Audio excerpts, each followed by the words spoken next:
இப்போ உங்களுக்கு ஜவ்வரிசி போண்டா செஞ்சு காட்ட போகிறேன். அதுக்கு தேவையான பொருள் ஜவ்வரிசி, உப்பு, கொத்தமல்லி, பச்சை மிளகாய், கருவேப்பிலை, வெங்காயம், தயிர், அரிசி மாவு. இது இந்த ஜவ்வரிசி 200 கிராம் நான் ஊற வச்சிருக்கேன். 1 மணி நேரத்துக்கு முன்னாலேயே நீங்களும் அது மாதிரி ஊற வச்சுக்கோங்க. இப்போ இதில் நான் வெங்காயத்தை போடுறேன். 2 வெங்காயம் போட்டிருக்கேன். 200 கிராமுக்கு 2 வெங்காயம் போட்டிருக்கேன். போட்டுட்டு பச்சை மிளகாய் கட் பண்ணி வச்சுருக்கேன். பெரிய மிளகாய் 2 கட் பண்ணி வச்சுருக்கேன்.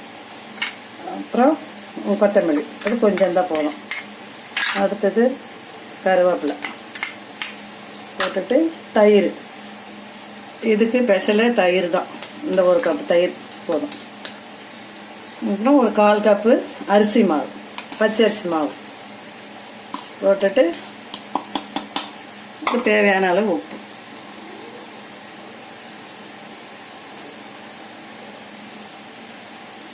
இது நல்லா கலரி விட்டுக்கணும். இப்போ தண்ணிக்குன்னு எதுவும் வேண்டாம். இதுலேயே இந்த தயிர்லேயே வந்து நல்லா நம்ம போண்டா மாதிரி வந்துடும்.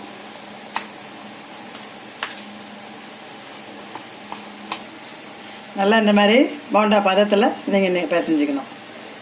பிசைஞ்சிக்கின்னு இந்த மாதிரி உருண்டையாக பிடிச்சி வச்சுக்கணும். கலர் பொடி எதுவும் போடக்கூடாது.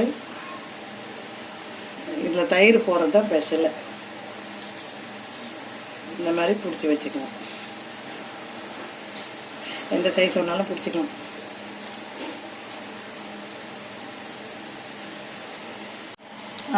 இந்த மாதிரி உருண்டை பண்ணி வச்சாச்சு. இது எண்ணெயில் பொரிச்சு எடுக்க வேண்டியதுதான். அவ்வளோதான். எண்ணெய் காஞ்சிருச்சு. இப்போ நீங்கள் ஒன்றா போட்டு பொரிச்சு எடுக்கலாம். இந்த மாதிரி எண்ணெய் காஞ்சிருக்கணும். அந்த டைமில் தான் இது போடணும். நல்லா போட்டு பொரிச்சு எடுக்கணும்.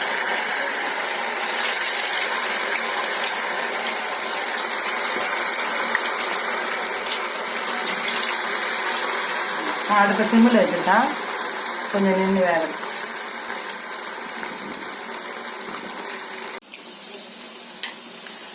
இது மாதிரி நீங்கள் சாயந்தரம் டைமில் பொரிச்சு கொடுத்தீங்கன்னா அன்றைக்கி நல்லா விரும்பி சாப்பிடுவாங்க.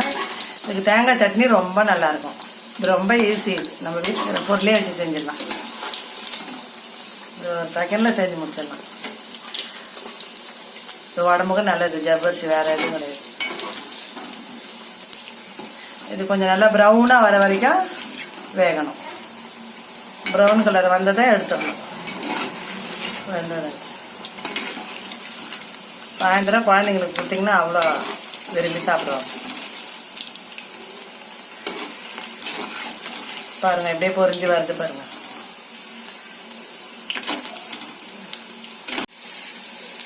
இந்த பதத்தில் வரும்போது எடுத்துடலாம். எடுத்து ஒரு பேப்பரில் போட்டுங்க. எண்ணெய் குடிக்காது இருக்கும். இந்த இது போதும். இதுதான் கரெக்டாக இருக்கும். இது இப்படி தான் ஒயிட்டாக வரும். அது இதே மாதிரி நம்ம ஒன்றா பொடிச்சு எடுத்து வச்சுக்கலாம். அப்படியே எல்லாத்தையும் போட்டு அவ்வளோதான்.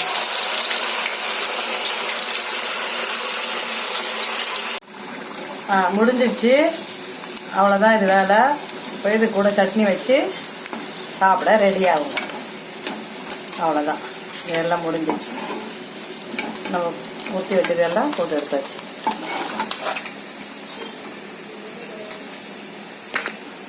அவ்வளோதான். ஜவ்வரிசி போண்டா முடிஞ்சிடுச்சு. இந்த தேங்காய் சட்னி கூட சாப்பிட்டா ரொம்ப நல்லாயிருக்கும். சாயங்காலம் நீங்கள் ஸ்நாக்ஸ் கூட வச்சு சாப்பிட்டுக்கலாம். இதை பார்த்ததுக்கு ரொம்ப நன்றி. அடுத்த வாரம் புது டிஷ்ஷோடு உங்களை சந்திக்கலாம். நன்றி.